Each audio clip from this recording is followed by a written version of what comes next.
Hi, everybody.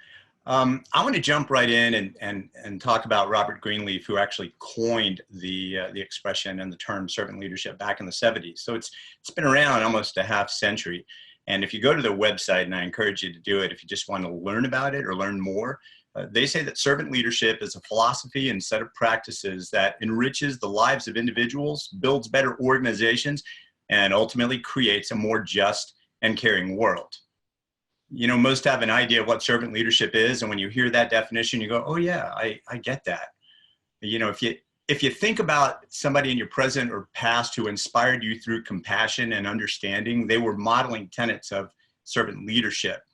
There are a few individuals in my educational journey, as well as in both my career with Disney parks and live entertainment and my film and TV industry career, as well as that of being an author and an audiobook narrator, that have been there. I have people in both my personal and professional life today who I consider friends that are also servant leaders. They're mentors. They're people I look up to. You can't ever have too many people like that in your world. What do these people have in common? They took the time to be there. They took the time to listen, to engage, and to encourage. So for you, if you're trying to figure out how exactly does this apply to me, or hey, Ron, how can I be a servant leader? I'll tell you to start by thinking about how you word things. Verbiage is really important because it helps you to act. Now, I like to tell people, lean in instead of leaning on. You know, if you're at work and you're trying to get things done, if you've got reports, or now, of course, you're at home. If you're a teacher, you've got to manage your classes virtually through the cybersphere. And if you have kids, you got to make sure your kid or children are also learning. So how do you get that done? And you get it done through a process of engaging where you lean in. And let me give you an example through a story. I was part of the opening team for a stunt show at Disney's Hollywood Studios called Lights, Motors, Action. And, you know, there was few years into the show being open, a particularly rough day, and I decided after the show I needed to go refill my pixie dust bucket. And everybody out there that I'm talking to that hears this message, figure out what your reset button is so that you can go to it, you can hit it, and you can kind of start fresh. And my reset button was going to visit one man's dream. Now, those of you that are smiling and know what I'm talking about, you agree. And those that don't, I'll tell you, one man's dream was this lovely attraction at Disney's Hollywood Studios that was all about the things that Walt designed, built, planned, created, and teamed up to make happen. And you got to listen to him actually talk about these things. So you got these messages directly from the source, really inspirational. So I needed to go there. I needed to refill my pixie dust bucket because it had gotten dented and my pixie dust had turned into pixie rust, and that just wasn't good. I'm walking out and I walk by the marquee for the entrance to our show, and I see this family. And I can't help myself. I start to banana around, and I come back to them and, hey, can I help you? And they're like, yeah, we want to see the show. And I went, gosh, you're in luck. There's a show at 4:15, and I'm getting ready to walk away. And the lady goes, oh, that's not going to work. Is there another show? And I went, I'm afraid not. We just had a show, and our next show is going to be in about 4:15. So it's about 2 hours away. And she said, gosh, Christopher loves Herbie, and that's the whole reason we wanted to see the show. And I went, Christopher, and I look, and there's a little boy, and he's hiding behind his dad. And I said, are you Christopher? And he's got his hands on his dad's leg, and he just kind of peeks around, he looks up, and he nods at me. And at that moment, I thought, okay, what can I do? So I turn around, I walk into the green room, and I go and I talk to my boss, and I said, hey, Lloyd, there's a family out there, and they want to see Herbie. They can't stay for the show. They got to get to the airport. And he's like, yeah, sure, go ahead. And as I'm walking out, and what's key there is the relationship and the history that I had established with Lloyd meant that he trusted me. He trusted my judgment. He was one of those, and still is, one of those servant leaders that leans in and just says, keep me looped in, keep me engaged. And because of that, he's like, yep, I trust you. Take the ball and run with it. So as I'm walking out, one of the techs heard me. So he disappears in the opposite direction. And I go out, and there's the family. And I look down at little Christopher, and I went, hey, you'll never believe this. Went back there, saw Herbie, and he looked at me and he goes, "Are you kidding? I have been waiting for this kid. Will you bring him back here?" So Christopher's got a big old smile on his face. And I walk the family around and I walk them through the guest queue. And as we come around on stage, right there in front of one of the entrances, in front of one of the patios, is Herbie. And as we come around the corner in full view, Herbie starts rocking and he's honking his horn and he's making all sorts of racket. And before any of us could react to what was going on, Christopher broke into a run. He ran up to Herbie and he hugged his wheel well. And that was one of those moments that completely and totally reminded me of why we do what we do, whether it's at Disney, whether it's with the people we love or care for or educate. They were there about 5 minutes, took some photos, and off they went. And that was it. You know, I never made it to one man's dream that day because I had filled my pixie dust bucket. But I got to tell you, about 3 weeks later, I got a letter, came through guest relations. And in the letter, it had a picture of a motorcycle jumping Herbie, and it said, "Dear Ron, thank you. Lights, Motors, Action was my most favorite show and my most favorite thing at Disney." Now, it's important to know that they were there for about a week, and they didn't even see the show. They were there with Herbie for about 5 minutes. But that's the kind of impact you can have when you lean in, when you engage. And to that point, especially now, all of us kind of on lockdown, this self-imposed stay into your cave until it's safe to come out. It's a good time to check in, all right? Check in, don't check up. You know, it's always nice when people hear that you're checking in on them. Hey, I want to see how you're doing.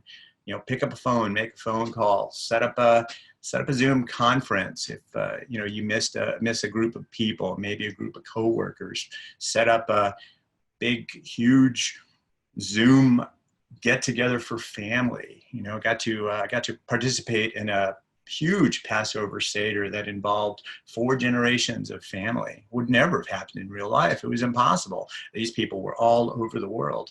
So a great opportunity to check in. A real quick story there is when I was doing the stunt show, I had a cast member come over to me. He was part of the college program, and he just wanted to talk to me about my career, how I'd gotten into stunts and acting. And we talked for a couple hours. And I said, you have to figure out the thing that brings you joy. If you figure out the thing that brings you joy, you identify the thing that makes you happy. Don't worry about the money. The money comes. You've got to find the thing that makes you whole, that brings you joy. He reached out to me after I sent him an email not too long ago. He said, "Hey, Bradley, checking in." Now, it turned out he'd completely changed his major, changed his direction, happier than he's ever been. He is engaged to the co-star of one of his productions that he did. It was Hello, Dolly. And he's going to get his equity card. He's going to become a member of the Theater Union Actors Equity.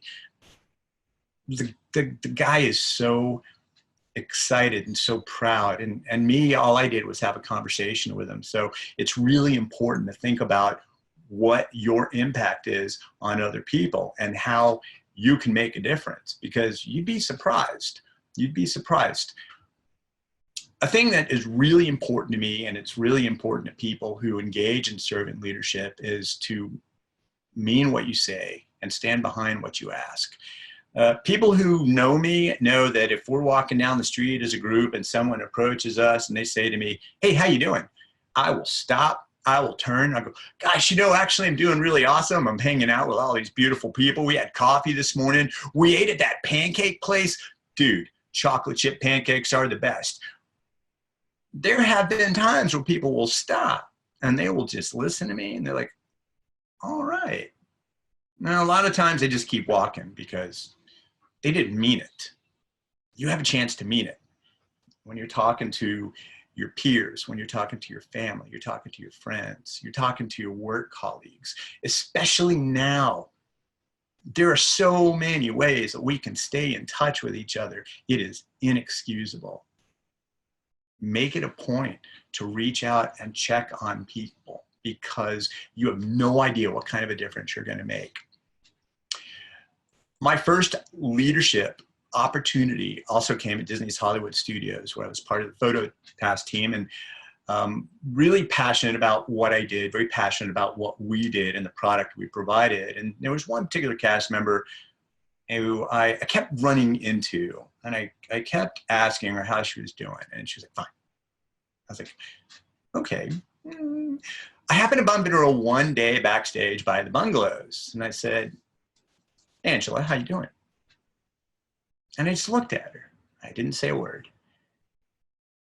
And she went, it was like I popped a balloon in a good way, because man, she downloaded on me all of the things that were frustrating her, challenges with work, some things going on at home, career challenges, what should be my next steps, where do I go, how do I do all this? And you know what, no matter what else was going on at that moment in time, I made sure she understood she was the only person that mattered. My phone was vibrating, it was ringing, people are trying to text me. Whatever's going on is not more important than this person I'm talking to right now. That was probably 5 or 6 years ago. We had that conversation. You know, Angie and I still keep in touch, and she'll reach out to me every so often. Really, truly warms me to know not just that I had that impact, but that she felt so strongly about my words and my insight that she keeps coming back to me. You know, she is now a leader in a company in another part of the country, but she's constantly reaching out to me for insight and feedback, and I will happily give it. And you can do the same thing. It is never too late to build those relationships. So think about that. Think about how you can make a difference. Find the intersection for your passion, whatever that is, and let those things drive you. They will drive your positivity. They will drive your creativity. They will make you realize and become the best version of who you are. Servant leadership is about caring and compassion. It is about making the world a better place. And you do that, you start by making your world a better place. That's where we all start, right? When the person is whole, their world is whole. That's how it works. So my frequent question, and it's an important thing that you can ask yourself, is how are you? And what can I do to make your world a better place? Those that have gone through improv training are familiar with something called yes and. Everything is continued with a positive. You don't end an improv thing by going no, or you kind of put the brakes on it when you do that. But if you go yes and, now you've given people the opportunity to continue that narrative. And you can be part of that narrative. You can keep it positive by making sure they understand how engaged you are. That is the kind of thing that allows us all to be the best version of ourselves, and also help other people realize what it takes for them to be the best version of themselves. It's not a whole lot. It doesn't require a lot of push. You know, I got a dear friend out there who I absolutely adore, and she is a dissertation away from her doctorate. And you better believe that I'd let her know I'm there for her. Other people are there for her, that we are encouraging her. There are people there that sometimes all they need is the awareness that they're empowered to do the right things, to make the right decisions, that if they stumble, we're there. That's the best thing you can do. So for you, I'll say, let your call of action be that you identify the traits that resonate and incorporate them into your world. Seriously, there is no time like the present, right? Everything that's going on, man, this is your opportunity to make a difference, and that difference could not possibly be greater. Our role as servant leaders are to make the world a better place by showing those we interact with how to find the confidence and courage to move forward with goals and objectives. Make those goals and objectives their own. This is never out of vogue. It's never out of style, and it couldn't be more relevant than right now. If you've got questions, if you've got thoughts, if something occurred to you at 2 in the morning, please feel free to reach out to me. You can contact me either by going to my website, ronfoxmedia.com, or you can email me at ronfoxmedia@gmail.com. I'm happy to talk about this. as Jim said, it's a thing he's passionate about, and I really am as well. I think it's exactly the kind of thing that we need to move our message forward, to continue our narrative. And if we all do that, we definitely make the world a better place. Thanks again. Thanks for watching on whatever your favorite medium is. We appreciate you taking the time to be with us today. I want to extend a thank you to Don and to Jim for making this happen, and a special thank you to Dr. Sony for introducing me to this spectacular platform and some truly incredible people. To everybody else out there, hey, check in on someone, all right? And while you're at it, make it a great day. Thank you.